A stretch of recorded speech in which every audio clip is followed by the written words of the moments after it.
Hi, Jody. Can you hear me okay? I can hear you. Great. Can you hear me? Yeah, I can. It's terrific. Good. The magic, Are you in your office, magic. Rabbi? I am at home in my office, yes. Oh, okay. Yes. Um, how about you? I am at home in my dining room, Nice. We're all working out of our homes. going a little stir crazy doing such, but Yes, I know. I know. You don't have three children, though. I've got, I do not. I So have an I shouldn't. 8-year-old, a 12-year-old, and a 14-year-old with their homeschooling that keep us on our toes, and a new puppy. Oh, puppies are all the rage. I understand why. And Yeah, it was is hard your to get. puppy trained or getting trained? She came to us, paper and crate trained, and we're just trying to not screw that up. Oh, okay. What kind of a puppy? Kind of a She's dog? a Havanese poodle Bichon mix, so she's a little bit of everything. She's a mutt. We like that. Okay. Yeah, Nice. great. So it's almost 1 o'clock. People are joining us now. We've got about 100 people signed up, and then people watch on Facebook and YouTube and tell us. And now Shaw, we were able to figure it out on Shaw. So Oh, you thank you did. for Oh, working that out good. with us. Yeah, it's really helpful because so many of our seniors they just first of all it's just not comfortable to sit in front of your computer to watch services or do much of anything, and then without the technology to easily go into Zoom or something, turning on a TV channel is much better. Yeah. And you post all of your sermons. I see them posted on Twitter and everywhere else too. So that's good. Yeah, that's really just for my mom, Oh. so that she can watch. I'm sure So other it's one people o'clock. watch. Yeah, if not a few people. My wife every now and then, that kind of thing. I make my kids watch them just so I can test them later. So thank you, Jody, for joining us. I do want to, as we talked before, I do want to give you the honor and refer to you by your official title. I know we know each other, quite well over these years, but it's my pleasure to welcome the Honorable Jody Wilson-Raybould, the MP of Vancouver Granville, which is the riding that Temple Sholom is in, and much of the Jewish community is in. And Jody, it's wonderful to have you with us this afternoon. It's like I don't know if the skies are going to clear up, but it's a brighter day whenever I get to spend some time with you. So thank you for being here. Oh, thanks for having me. Of course. Just a little housekeeping as people are joining us via the webinar. If you have a question I'm going to say, if you have a question for Jody, I'm going to trip over my words the whole time. You can use the Q&A button down in the bar at the bottom of the Zoom screen. Don't use the chat for your questions. Use the Q&A button, and then we have some moderators that will help us figure out which questions are most prominent. You can vote up your question with the little thumb sign, and that'll tell us if more people want that question asked, and then we'll try to put them to Jody. So Jody, tell us a bit about life of a member of parliament in the midst of a global pandemic. Well, thanks, Rabbi. And I mean, first of all, I'd like to say thanks for inviting me. I know it's been in the works for a little while, and happy to virtually talk to many of your congregants on Zoom. Um, yeah, I mean, life as an MP during a global pandemic is certainly something that I never expected, and I know that everyone listening is adapting to our new reality and the changes in our new reality every day. It seems like the federal election was a long time ago, and we had, I mean, I would guess a couple of weeks in couple 3 weeks to a month in Parliament where we actively debated various issues, and then the middle of March rolled around and things changed really quickly. And I'm I find it very interesting to be an MP. It's a lot busier during this period of time. My staff, we have 4 people that work with us in the Vancouver Granville constituency office, 1 in Ottawa, and I know that they're working incredibly hard, harder than they normally do, responding to calls and emails. Our physical office is closed, but yeah, it's been, and it changes in terms of the inquiries that we get. I mean, there's a lot of federal programs, aid programs that have been rolled out, and trying to navigate those programs and the criteria and assist constituents to do that has taken a lot of our time. Certainly for our staff, working with foreign affairs and other offices to repatriate Canadians who were abroad, whether that was in Peru or in India or other places. So yeah, it's incredibly busy, and like everybody, I'm sure, being at home, as you said, you have 3 kids. I don't have any, but I have a husband, and being in closed spaces, sometimes challenging, and wanting to get out and walk around is something that I really like to do and want to do more of. So it's been good, but very interesting, and adapting to a new political reality. And virtual parliament we can talk about, but there's a lot of different considerations in this political realm. Yeah. Are you traveling back and forth to Ottawa much? I've gone back to Ottawa once, and we started up with virtual parliament towards the end of March. And well, it's not virtual parliament, it's actually a virtual committee of parliament where we consider COVID-19. And so Tuesdays and Thursdays, we have a committee where it's quite remarkable, like you and I are talking with however many people listening in. Every Tuesday and Thursday, we have a committee hearing where MPs can ask questions, and there's somewhere in the range of 230 to 330 MPs on the line at the same time. And then on Wednesdays, there's the House of Commons discussions that we have. And I went back May 5th, I believe, is the day that I went back. And that was a very interesting experience to fly and to be in the House of Commons with about 33 members of Parliament. Yeah, I'm sure. Well, I do want to dive into some of the questions. And I wanted to start actually talking about our senior care homes and seniors in our community. I mean, that seems to have been the locus of so much of the COVID outbreak here in British Columbia, and we're amazed at the work that Dr. Henry and Minister Dix, our own Patty Daly, who's a member of our congregation here with Vancouver Coastal, and all the frontline healthcare workers have done to address those situations. But it also pointed out a bit of a vulnerability, more than a bit really, in our senior care system, of which we have many Jewish community members, as most communities do within the system. And there seems to be a clear move of the federal and provincial governments into that jurisdiction of senior care. And then the Prime Minister a few weeks ago also admonished us that we shouldn't have soldiers caring for seniors, as they were called in to help and to provide some additional support and relief within the care homes. Do you see a scenario where the federal government or the provincial governments would nationalize a senior care system? And if you do, what do you think that might look like? Well, I do see a scenario where there would be at least national standards in terms of long-term care for elders, some standardized role and around employment and hours for personal support workers.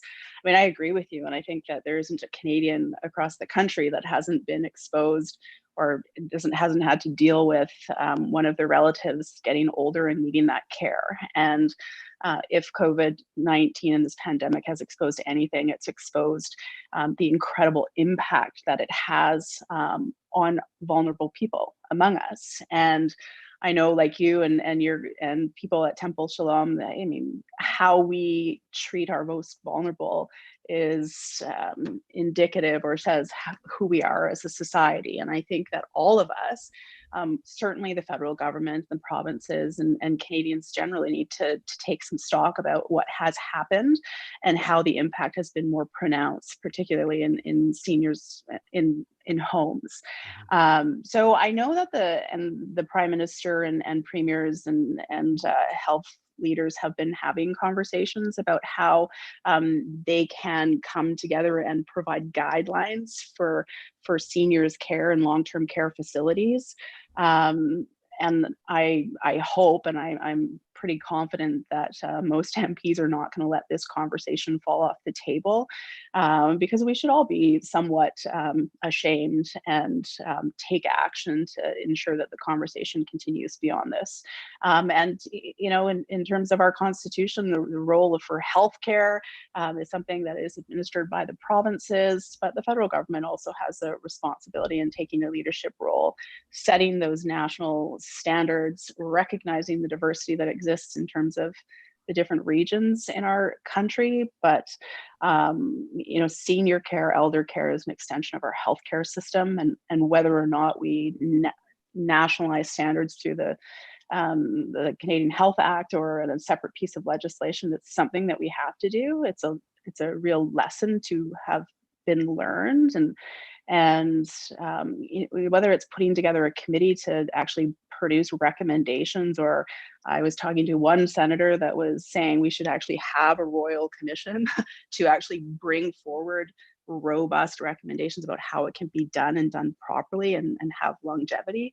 I think we should do that, and I would hope that there isn't many among us that would disagree that this isn't a priority, that we need to look after people no matter what stage that they're in their life. Yeah, no, I think that we're completely on the same page, and you're right. Within all cultures that I know and communities, the care for your parents or that generation is reflective, both of the love that they gave you in your own life that you're giving back to them, and it speaks to, amongst the care of the most vulnerable, the values of society. Setting standards is one thing, providing the funding to meet those standards, and not putting our the senior assistants that are in these healthcare facilities in a position where they have to work 2 or 3 jobs just to scrap together a livable wage. And that's where I think a lot of the transmission was taking place until they figured that out, that people were going from one home to another, the morning, the afternoon shifts, those kinds of things. So and I hear that. Sorry, Rabbi. I hear that on the same vein that the Canadian Forces members that are working in care homes are now contracting COVID-19. So it's not the solution. It's a temporary one, but something more long term is what we need to find. Yeah. Oh, good. Temple Shalom's a nonprofit. It's a charity, and many of us, though we're not frontline medical workers, we're on the front lines very much of the emotional and social supports that are necessary within our communities, and that goes across faith communities and certainly into all the other nonprofits and charities that are trying to do this work on the downtown east side here in Vancouver, and within Indigenous communities and all of those things. As we start to try to come back into our facility, whether it's for in-person worship, which I think our community has agreed we're going to go slow with and start maybe outdoors and wait and see.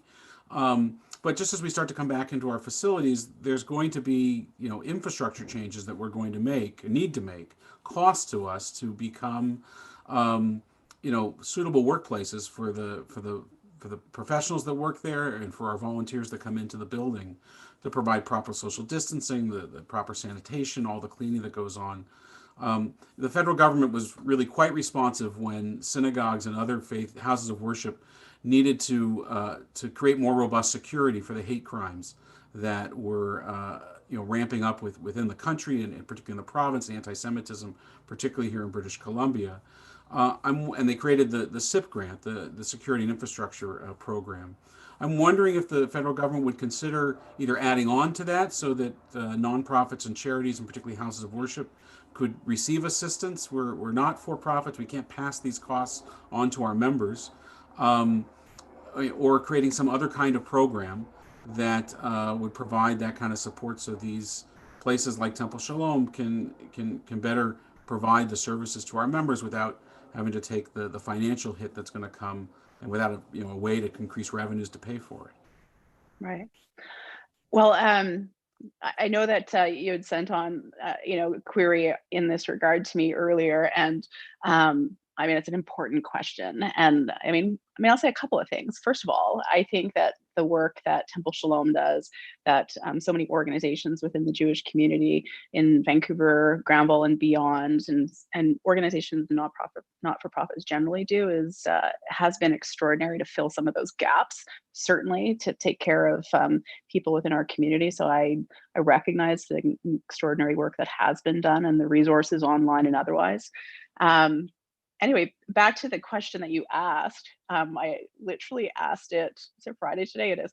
Yesterday, when we had our virtual parliamentary committee, and so I asked your question, Rabbi, of the minister. I can't remember her title, Bardish Chagger, and like many questions in question period, you don't necessarily get answers, but I'm glad that I was able to ask it. And there was reception by her to the reality that that we're in an extraordinary situation, and that there are a lot of organizations, charities, and not-for-profits that are filling a lot of those gaps. Historically, that has been so, where government programs and services aren't providing the necessary needs for communities. So I would say that it's something that we should continue to work on together, to press governments for. And to their credit, the federal government has introduced so many different programs. Obviously, in this rapidly changing world, some of those programs need to be adapted, and that's where other parties and members of parliament have assisted, and that's been good. But saying that, I think that this is something that we need to continue to ask the question on, and because it's such an extraordinary circumstance, and trying to get back to whatever our new normal is, to enable faith-based organizations to actually come back together, however that it will manifest, and have the necessary infrastructure to protect the health and safety of people, is important. And whether it's a bridge to a new reality, if you're getting money from the government, doesn't necessarily make you a charity in that regard, but there needs to be some bridging for the reality back to the new normal. So I would say for you and others, that we continue to work on this with the government. Great. I'd love to do that. Because we want our gathering places, all of them, to be safe for people to gather into. And whether we're going to be 50 or less for some time, or God willing, be able to gather in large groups again, we want everybody to feel, we want them to feel safe in their sanctuaries. That's the whole idea. Can I ask you a question, Rabbi? Of course, sure. Just on like coming together in your sermons, do you know how many people are tuning in to your sermons? Like, just an idea? No, it's in the hundreds, which I can't say was a good. normal thing on a, normally on a weekend we'd have between the two services, a Friday night and a Saturday, maybe 120 people or so. And we've probably tripled that online now. I don't know if people are staying all the way through. Maybe they get to the sermon and that's when they leave. I should probably front load. No, it's remarkable. And as we were talking just before we started, that the accessibility that the internet has provided here for those that are homebound, for those that are immunocompromised, as we get later in the year, people don't want to drive at night, because it's dark and it's wet. And so my sense is that we're going to be living in this sort of dual reality, that this hybrid. Probably, this will be one of the things that lingers. God willing, the pandemic goes away, but this will linger, and we'll have to live in that space. In fact, this whole program was provided by funding that came from our members to make sure that we had the technology to do this through our Caring Community Fund. In addition to providing, for basic and essential needs for congregants, who find themselves in really precarious economic situations. But we didn't have this technology quite as robustly until this moment. So there's nothing like a crisis to create innovation. That's right. Absolutely. I'm tired of innovating. I don't know about you, but it's like every day I got to create a new way to do a 3,000-year-old tradition. But I want to talk about the borders, and I'm a U.S. Citizen, a Canadian permanent resident. I apparently was this close to citizenship, and now the whole pandemic. So I'm waiting for the letter, but I'll let you know when it comes. But I do look over the border, and I see my family down there, and certainly friends, and being in British Columbia and seeing how the pandemic kind of had one of its first hotspots right over our border in Washington State. I wonder about those conversations that are taking place. I'm of two hearts. When the border is closed, I feel safer right now, just given what I see on the news. But at the same time, I feel much more distant, and a longing to be able to see my parents and have reunifications and stuff. When those conversations take place, what process is being used to evaluate how long the border should stay closed to non-essential, commerce or travel? And are we equal partners in that conversation? Are we really the sovereign nation at the table, or is America the big neighbor in this, or the big kid on the block? So could you let us behind the scenes a little bit of that and share a little bit of how the sausage is made, to quote you? Sometimes we don't want to actually know how the sausage is Right. made, as you know, but yeah, I mean, I can try. Yeah. I mean, happy to reflect back to some of the time when I was Minister of Justice and involved more Yeah. deeply in those conversations with our American neighbor. Um, but I mean, I guess the question about whether or not we're equal partners, I mean, this is a very, very age old and important question. And um, in a global pandemic, and thinking about how, particularly here in British Columbia, how we have been so diligent, and applaud the leadership of Dr. Bonnie Henry and Minister Dix and the Premier, who has given way to those two people to do their job, which I think shows tremendous leadership, and we have been very successful.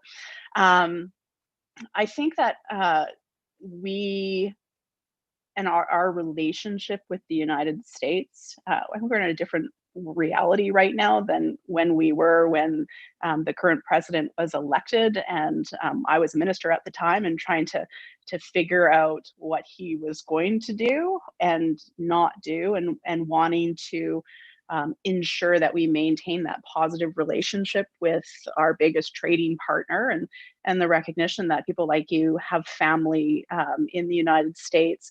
We have a lot of common values with our American friends and family, but there are differences too. And in terms of the conversation around the border, I know that the Prime Minister, the premiers, I know particularly here in British Columbia, on a very regular basis, are having discussions around what opening up the border means. And I'm so thankful, I don't know about you, but that the borders are going to remain closed until June the 21st, and likely beyond that.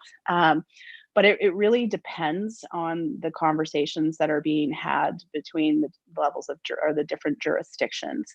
And I am hopeful, even though that I know borders are a federal jurisdiction, that there is a recognition of the differences that exist along that border, and that decisions aren't taken based on politics, but are based first and foremost on health and safety.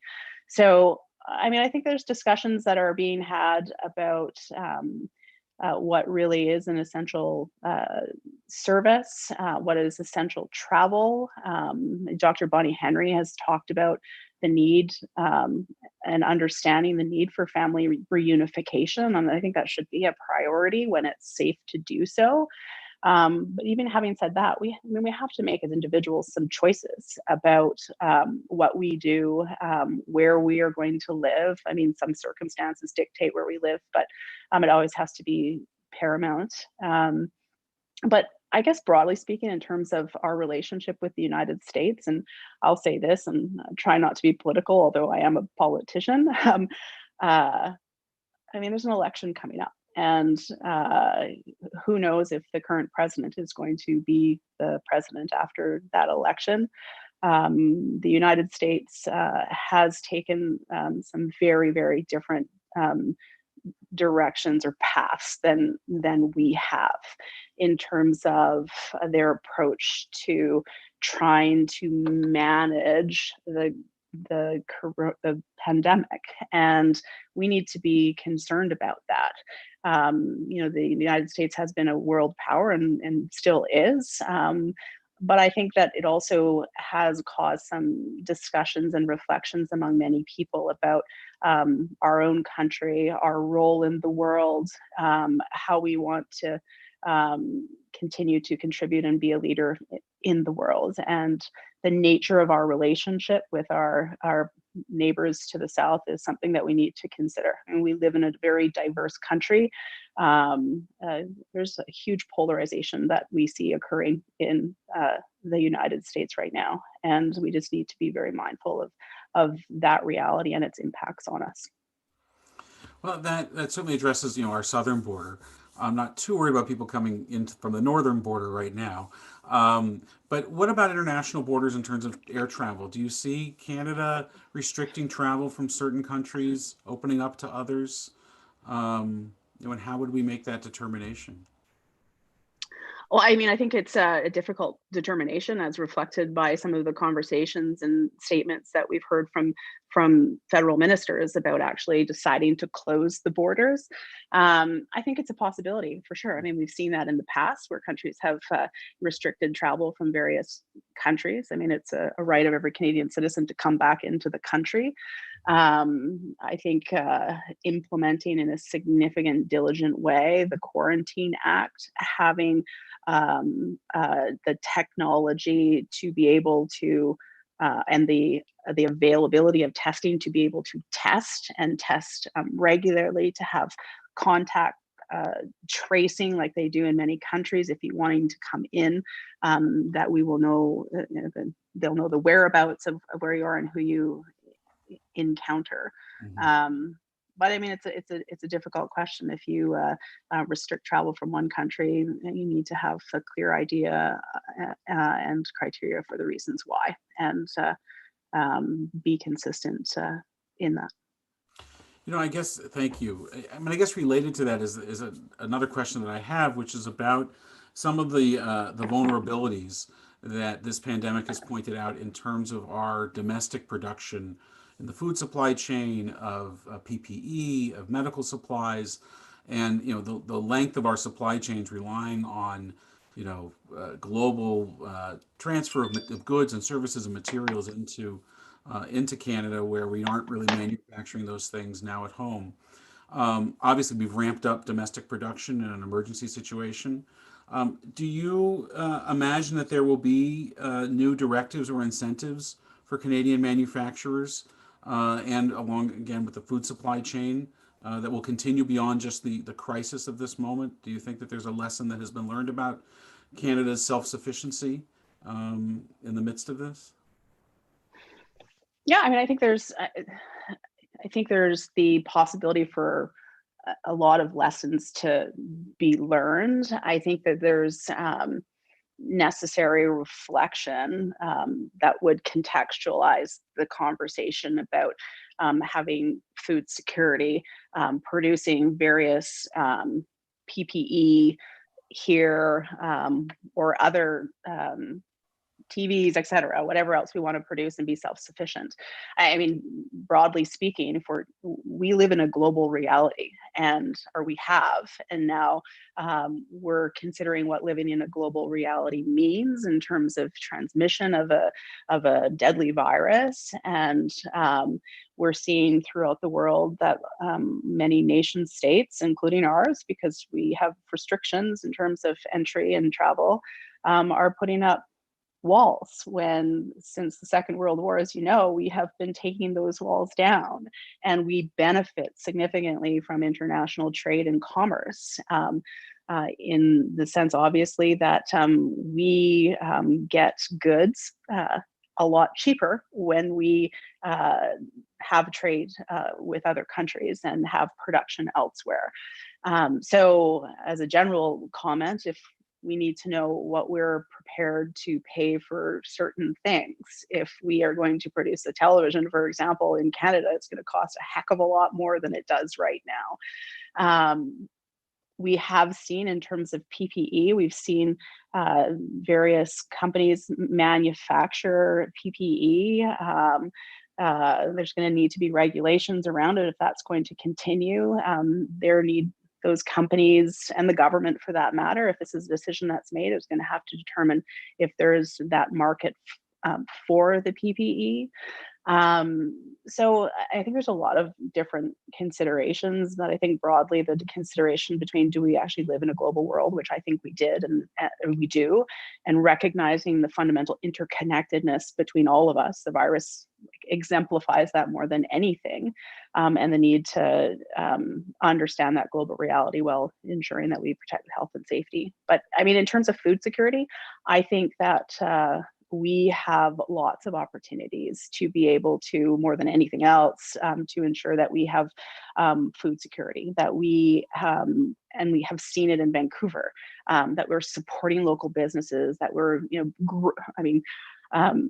my mother and my husband started a garden, like, we're growing vegetables, like, so people can shop locally or eat off the land and what grows from it. And we're seeing a lot of people, particularly up in the north, are going back on the land and living off the land. So if there's a way, and I think it's important that we recognize that we can have our own domestic food security, it's an important thing to work towards. I mean, we've addressed challenges that exist in the dairy industry by way of legislation. We see what happened with the Carhill food processing plant, and we've seen disruptions in our supply chain, and the ability for us to actually be able to distribute the overproduction of some of our dairy products, for example, has been problematic. So addressing the supply and domestic food security, I think, is a really important conversation, and we should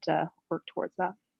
Yeah, I mean, something I know you and I care deeply about is our connection to the land, and the impacts that we've had.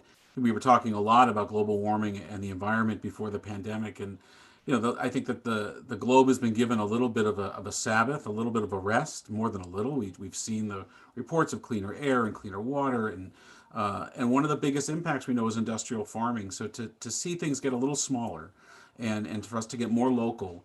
The Temple Sholom started a Seeds of Hope project where we were donated by West Coast Seeds thousands of packets of seeds that couldn't be resold, and our congregants are planting gardens on the condition that 10% or more of their gardens, and they're just coming into harvest now, go to the local food banks.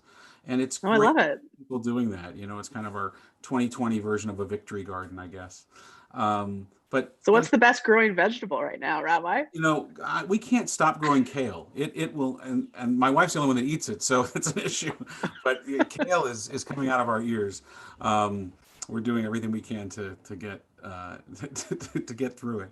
But no, it's incredible to see our land respond as it has, and it's a reminder of our connection to it. And this whole pandemic has been a reminder of the human impact we have on our environment. But there's also, I think, great pride that we get in being able to buy local, to buy Canadian products in the midst of this, to support our local businesses and this dine out one night or order in one night kind of thing for our restaurants. I love how again the blessings in the midst of the curse, how this pandemic has pulled our communities together. I want to ask one more question, then I'm going to go to the long queue of questions that are starting to pile up for us. And this is one that's of particular interest to me. It has to do with universal basic income. And we've seen, and I know, and I read something earlier today about one of the studies, that we really shouldn't equate the SERB program with UBI, because it's a different situation. These are people that, how UBI or universal basic income would be distributed, how you do that, who receives it, how much it is, that's a whole big factor in it. But in an oversimplification, it is a little bit of a test of this idea that everybody needs or could receive a universal basic income, $1,000, $2,000 a month, that provides dignity, that recognizes human economic value, human worth, not just economic worth. I know from talking to my own congregants who are out of work, those $2,000 or $4,000 if they're a couple has made a tremendous difference for them. They're not worrying about putting food on the table and the rent. They're able to make it work, and there's other subsidies, of course, that some can draw on as well. What are your thoughts? I know the province has been looking at this, and a study is coming out soon. Could there be a provincial, a federal universal basic income in Canada? Do you like the idea? Your thoughts on it? Um, I like the idea. I think that I mean I think we probably read some of the same reflections and articles about the relationship between CERB and the UBI.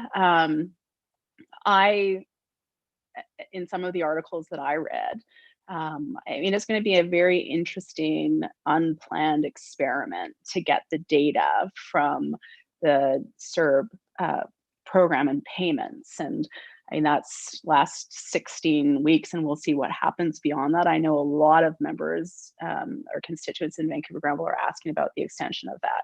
And I think that's a reflection of, the congregates that you talked about, that it gives them, that ability to think about other things, to have some dignity and be able to go about their lives, and changing uh, our index or how we look at health and well-being from being an economic one to a human one, I think is a really, really important thing that the pandemic has highlighted. And recognizing the value of work, for example. But I mean, I think that we're going in that direction for sure. As you said, BC has done some work in that regard, as have other countries throughout the world. The way that I think about universal basic income is, well, it's contextualized in my own background of being a proud Indigenous person. And in my culture, I mean, we're a very communitarian culture, and we believe in the redistribution of wealth. And however you have raised those revenues, they need to be redistributed to ensure that every member of a society can fulfill their role and is healthy, and the quality of life is improved when everybody has that ability to have that basic comfort. So I mean, it's an Indigenous concept in my mind. Looking at a basic income for individuals, it certainly is something that I'm hopeful that the governments will continue to have conversations around. I haven't heard anything specifically around UBI from the federal government, although there have been parties certainly that have been advocating for it. I would be very open to having that conversation. And certainly, if COVID has presented anything in terms of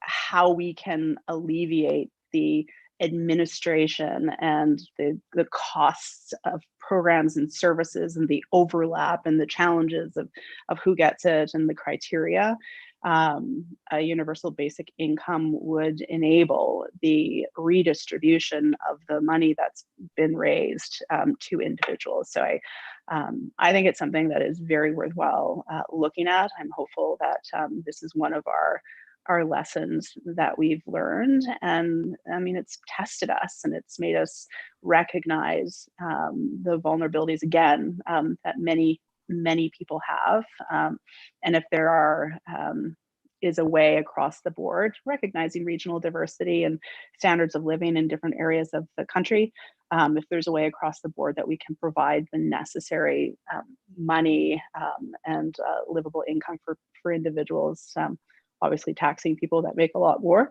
But I think it's definitely something that for the vast majority of people that I've talked to and that call into our office is something that the door has been opened by the pandemic.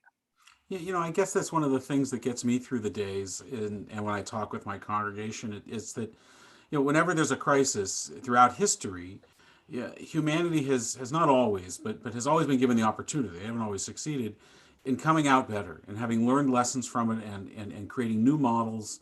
That if we could come out of this pandemic a better society, a more just society, a more empathic society, there's no doubt that I would have rather have not had the pandemic and all the death and all the illness and the pain and all of that.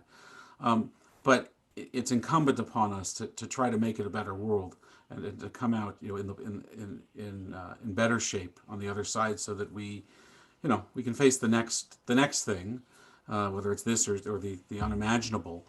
with those new abilities and partnerships. So I Yeah. do want to turn to some of the questions that we've been getting online, and there's been a lot of them, and I want to thank people for submitting them. And again, you can do that through the Q&A queue at the bottom of the screen. And if you see a question that you like, you can click the thumbs up button to vote it up.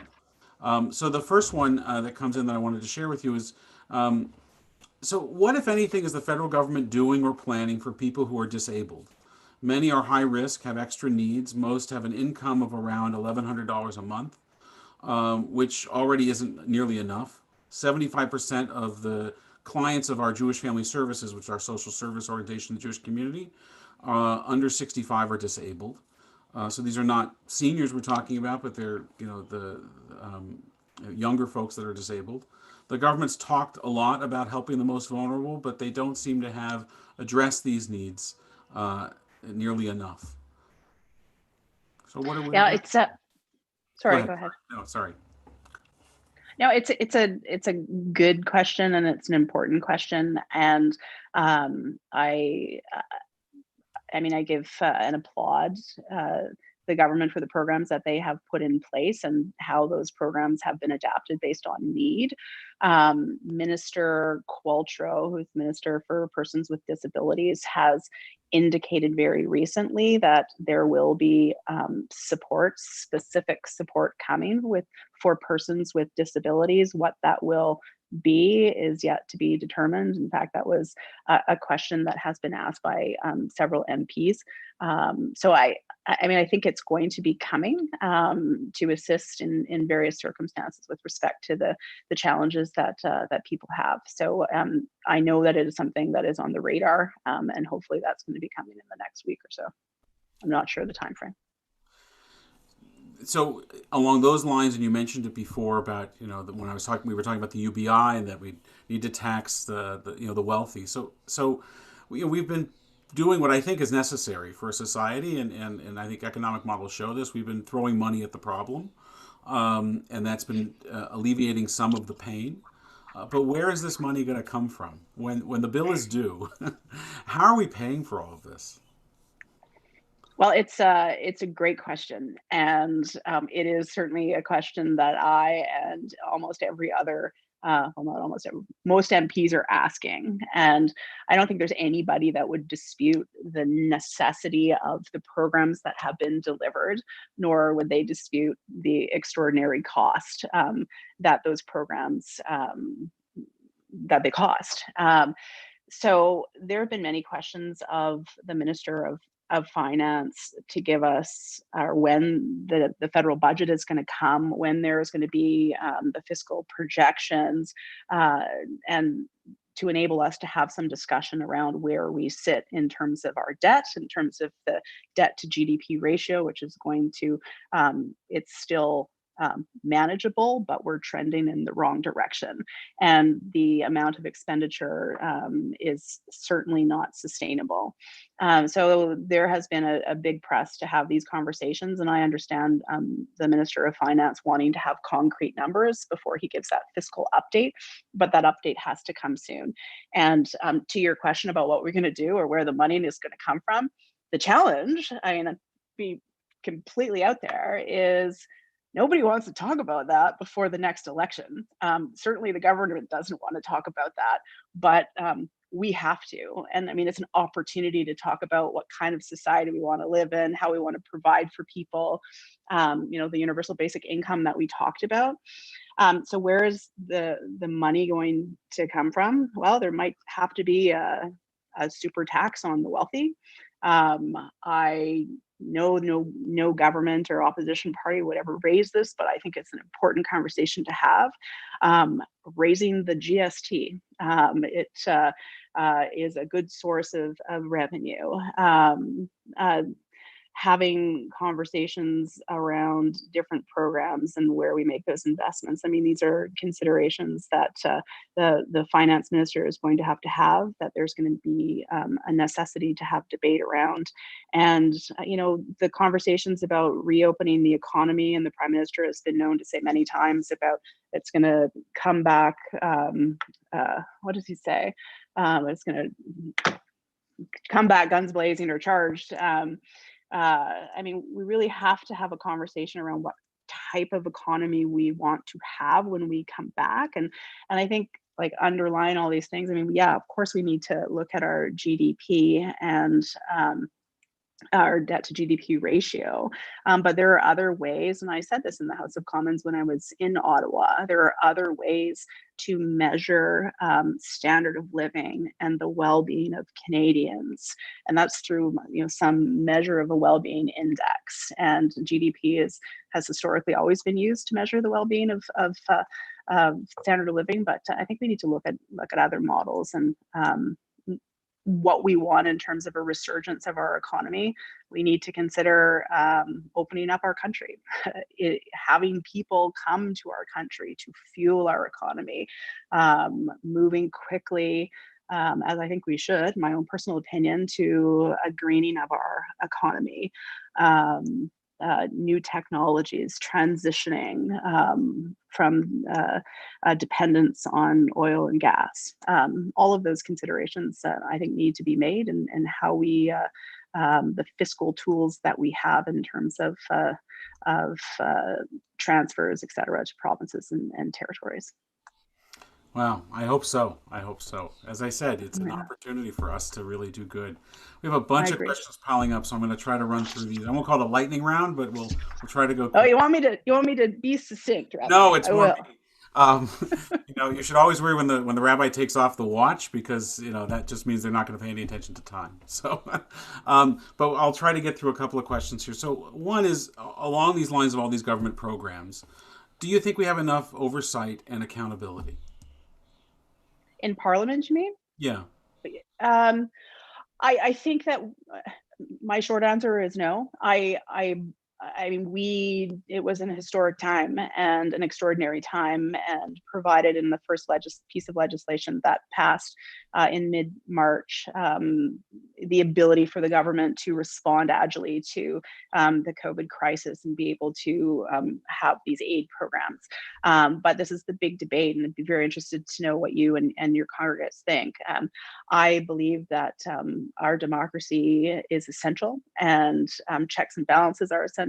I believe being in Parliament and having vigorous debate about issues like the economy and reopening are incredibly important. And while we have been functioning in a virtual committee Parliament scenario, we need to figure out, and we have the technology, as you've said, how we can get back to that place where it's not horrible for a member of Parliament or an opposition to question some of the things that the government's done, and vice versa. So we need to have that accountability uh, increased, and we need to, my own personal view, get back to having, although COVID and health and safety being of paramount importance, having conversations and actually doing our jobs as legislators and looking at other issues as they continue to arise. Thank you. A few of our questioners want you to put back on your Minister of Justice hat, former Minister of Justice hat, for a moment, and talk about the impacts of the courts being closed for so long, and what do you think the long-term impact of that will be on our justice system? Well, I mean, the court system has, for a long time, had difficulty, as you know, in terms of delays, and this is not going to assist in terms of the backlog. I know that the current Minister of Justice is very aware of that. I see that he's continuing to appoint justices. There's going to have to be some real conversations about how the court system, the justice system, can continue, and that's just not actually having cases heard, but also processing, corrections. There are significant challenges there, absolutely, and there's other issues that we don't have time to get into around what we're seeing, the challenges we're seeing around hate crimes and racism, and the impacts that is going to continue to have as well. But the justice system, like many other areas in our society, is being significantly impacted. You're right, and I know we can't go into it in great detail, but I do want to touch on hate crimes for a moment, because we all see the outsized impact that this pandemic has had on hate crimes within the Asian community. And is there a plan to provide increased support to deal with hate crimes in general, but in specific with regard to the Asian community? Yeah, I mean, I hope so. I've asked that question. Many other people have asked that question. The federal government has a significant role to play in combating hate crimes, and I mean, there has been anti-racism strategies that have been put out by the federal government, but um, what we're seeing and what we're witnessing, here in Vancouver, has been just awful. And even I know we all have heard about that woman who was an Indigenous woman that was mistaken for an Asian Canadian. And it's terrible. The federal government has a role to play, but I'm so grateful for people here in Vancouver and the province for calling out hate and calling out racism when they see it. We all have a role to play in that regard, and uh, there needs to be something done. Asian Canadians are as much Canadian as anybody else. And simply, if we have a disagreement with the way another nation's state operates, it's no reason to be discriminatory or racist against Canadians. And I hope that not only to combat racism and hatred, in addition, I think that the federal government needs to be very clear and not or call out where another country is not abiding by the rule of law, and be very clear on their positions on those issues. Thank you. Um, can we talk about the Canadian China relationship with regard to the pandemic? I know that we received some PPE that we had ordered from China that did not meet standards or was defective. There's been talk about partnering with a Chinese company with regards to vaccine development and even testing on Canadians. What's the relationship between Canada and China right now? And I guess it's not necessarily related, but with regard to vaccine. So those are two separate questions, but there seems to be some overlap. So how are relations between Canada and China? And then can you talk about vaccines and plans for that and development? Well, I mean, honestly, Rabbi, on the first question, how is our relationship with China? How is the federal government's relationship? I mean, I don't necessarily have a clear answer on that. I know it is. There have been significant concerns raised by many members of parliament, raised by constituents around the two Michaels still being held against their will, around concerns with respect to how China governs itself and human rights issues that we have. Um, I I saw, and I mean, I know that foreign affairs and the intricacies of diplomacy as I said, intricate and complex. But I feel, not only for myself and other members of parliament, but Canadians generally are becoming more and more frustrated with the uncertainty in terms of the relationship between our country and China. Yes, we got China is the biggest manufacturer of PE, as I understand it, and we need to figure out what we do in that regard. I know time is short, but in terms of a vaccine, I am hopeful, and the Minister of Health indicated this the other day, that they're going to continue to work in with our international community to find a vaccine. The only thing that I would say with respect to a vaccine, I know there's a lot of testing that's happening, is I believe, like with China, like with being standing up for human rights around the world, I Canada can be a leader in that, but Canada can also be a leader in terms of a vaccine. And when we have a vaccine, which is going to be, somewhat down the road, that we strongly advocate at the World Health Assembly for the distribution of that vaccine to the most vulnerable among us around the world, and then that distribution of that vaccine be equitable.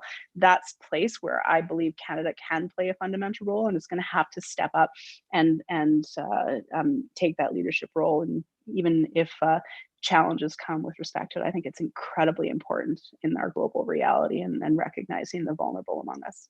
I would agree. Speaking about the vulnerable among us, I think that we're all aware of the particular risk that our vulnerable communities, particularly our homeless population or those without the ability to safely shelter, experience in the midst of this pandemic. It's really highlighted our need to address that social issue. Um, are there steps that the federal government is taking to protect the most vulnerable in our society to address? I mean, I think about the downtown east side and how that just seems like really through Dr. Henry and Minister Dix and the good work of our Vancouver healthcare system, what could have been and still could be, a raging wildfire of the spread of this pandemic has not yet happened. But I Yeah. worry every day, and even still, you know, going forward, these folks are going to need, the ability to have good hygiene, to have a place to look. If you're sick, you want to lay in bed. You don't want to lay on a street. You want a bath and a shower and a warm meal. So what are we going to do about that? Well, I mean, I think this goes to, I mean, we're still coming out, and God forbid there is a second wave, which I'm sure there will be in some way, shape, or form. We're coming out of a pandemic that has caused us to reflect on so many different areas, and particularly among the vulnerable. In Vancouver, it's always been a huge issue around housing. We need to figure out housing, and we have during the pandemic figured out ways, as you say, to assist people that are on the streets or homeless. And if we can do that and provide the necessities for people during a pandemic, we can certainly do that in everyday life as we come out and adapt for that. And the federal government has a definite role to play in doing so. And that has everything to do with our healthcare system and providing for vulnerable people to ensure in remote communities, Indigenous communities in particular, that there is some safe drinking water. The the challenges that vulnerable communities face, including seniors and our elders, has been highlighted by this pandemic. And if we can't do something about it now, when will we ever do it? It is our responsibility, and in preparation for a potential, resurgence or another pandemic, when we address the healthcare needs, when we address the housing needs, when we provide people with dignity of a basic universal income, we will be more prepared for anything that will befall us in the future. So the negatives that this pandemic has highlighted is something that, if we haven't learned from this test that we have been given, then shame on us. But I think that we're in a place where we are learning from it and will act on it. Wow, thank you. I want to try to get two more quick questions in. One, your role in the government's changed now as an independent. How are Yeah. you? How are you finding that ability to be a voice, to have a seat at the table, to be part of discussions and deliberations on COVID programs and just on the governance of our nation? How's it going? Well, it's not going to surprise you, Rabbi, but I really love being an independent MP. Not that I You didn't speak always my mind. were. You always were. I know. Not that I didn't speak my mind before, but I continue to have that ability, and actually even more so with COVID and the virtual parliament. I have the ability to speak more than I ever have. There's four independents, and I take every advantage to do it. Government has been very open. There's calls that happen every day where you can ask ministers, and they've been pretty receptive to having conversations. But the role of an independent in this pandemic has been extraordinary, and have been able to express the concerns of the constituents here in Vancouver Granville. But I think more broadly than that, and I know you have one more question you want to ask, I think, and who knows, I don't even want to think about another election. We just need to make sure we come out of this intact and plan for the future. One thing that has been highlighted for me is the fundamental necessity that we work together, and that there are so many occasions where politics and partisanship have no place.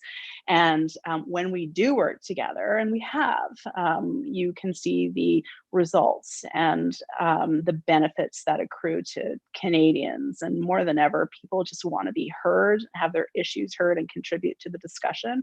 And if anything, I hope that there are more independently minded, if not independent MPs that come out of facing challenges. I think that's a lesson that I have learned and really am happy to see. Thank you. I mean, really, the last question is, I think, one that's woven through all of your answers, which is that in the midst of the challenge of this pandemic, the curse of this pandemic, there have clearly been blessings. There have clearly been silver linings or glimmers of those. What do you think some of those have been for yourself or for our country in the midst of this? Uh, I I mean, I feel that things in life happen and they happen for reasons. And I obviously we have been tested, and communities. I mean, your community, many communities have faced extreme hardship and atrocities that have existed, those enable us to come together more as a community and to help one another. Silver lining, I'm hopeful that we come out of this pandemic as a more caring and loving society, that we understand the fundamental humanity that runs right through everything that we do and decisions that we make. Highlighting the vulnerability that exists within our society, and having people in a very concerted way have reflections about who we want to be as a society, how we can protect the most vulnerable and provide them with the space to be everything that they want to be. These are silver linings. Depends on how we take them, and how we move and take action on them. But I think we're there. I mean, like, just go outside and you listen to people bang pots at 7 o'clock at night. I mean, it's totally cool, right? And it's a coming together. And I mean, I hope that continues. I think it will continue. People's memories are long, and the memory of our community here in Vancouver coming together, and likewise across the country, is something that I think will be reflective. I'm hopeful will be reflective in the different decisions around laws and policies and approaches to protecting that, and embracing and supporting that common humanity. Yeah, I tell my children, I say, you'll tell your children or your grandchildren that you lived through the pandemic of 2020, and they'll ask what Zoom was, I'm sure, but Yeah, I know. you actually use but they'll also talk about the lessons of how we were home every night, and that Exactly. we were together and our neighbors were banging pots and pans in the same way that the generations before us told us stories about the wars and times when societies had to come together in crisis. Jody, I want to thank you so much for being so great during this webinar, for being such a tremendous partner with me and with our community. I want to acknowledge that this took place on Coast Salish lands, even in virtual space. Yeah. We're grateful for that, and we're grateful for you. This webinar will be available for those that want to watch it again on our YouTube page.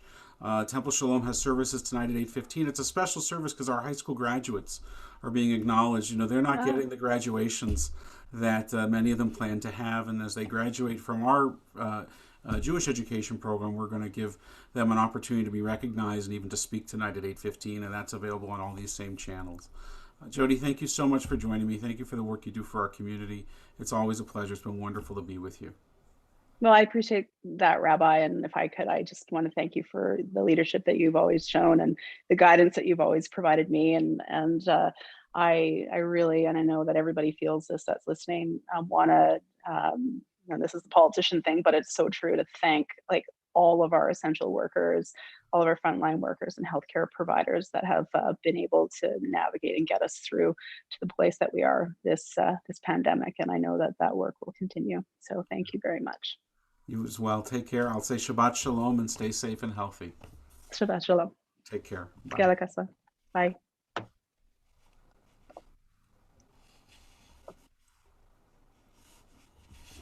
So that concludes our webinar this afternoon. Thank you for joining us online.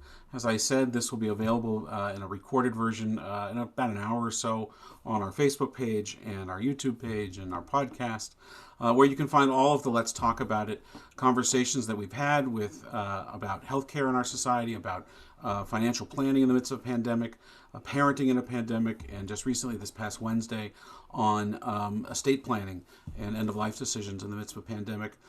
We may have a couple of others coming up as we start to explore some new topics. So I hope that you'll keep an eye on our website and our social media channels for those as well.